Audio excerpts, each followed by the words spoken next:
Guillaume Schouben est orthésiste. Dans son atelier de ciné, il fabrique du matériel sur mesure pour des personnes handicapées, essentiellement des enfants. Il y a 10 ans, lors d'un voyage humanitaire au Bangladesh, un des pays les plus pauvres au monde, il a collaboré au développement d'un atelier dans un centre de lutte contre le handicap.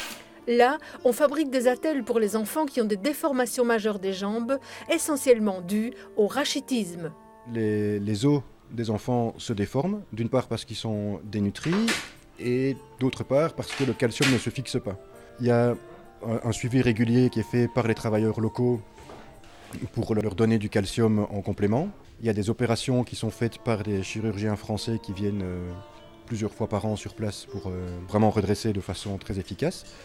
Et après tout ça, il faut des attelles pour stabiliser les pieds. Dans une dizaine de jours, Guillaume retourne au Bangladesh pour améliorer les techniques utilisées, réaliser différents travaux de réparation et apporter du matériel neuf. Pour cela, il a besoin de soutien. Le système fonctionne un peu comme une sécurité sociale internationale. On ne veut pas que les soins soient gratuits pour eux. On ne veut pas que les travailleurs sur place aient l'impression de faire aussi du bénévolat. Il y a des dons qui sont faits ici en Belgique et en France et ils permettent de payer une partie de l'appareillage. Et donc les gens riches payent la totalité des soins, les patients très pauvres payent une très petite partie et c'est les généreux donateurs que nous sommes tous ici qui permettons d'offrir des soins à tout le monde. Il faut donc de l'argent, mais il faut aussi du matériel.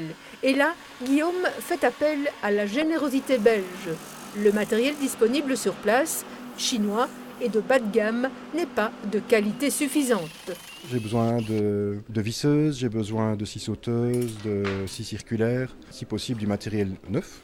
On cherche aussi des petites pinces. Je suis limité en fait par le poids dans mes bagages à amener, puisque mes 3 caleçons et mes 2 t-shirts, je peux les mettre dans mon sac de voyage, mais dans ma valise, j'ai droit à 20 kilos et tout ce qui dépasse, c'est des frais complémentaires. Dans la démarche de Guillaume, c'est l'optimisme qui prévaut, mais il y a urgence, car le départ, c'est le 20 novembre. Pour les enfants du Bangladesh, ce sera Saint-Nicolas avant l'heure et même bien plus. Actuellement, l'atelier du Bangladesh fonctionne en autonomie.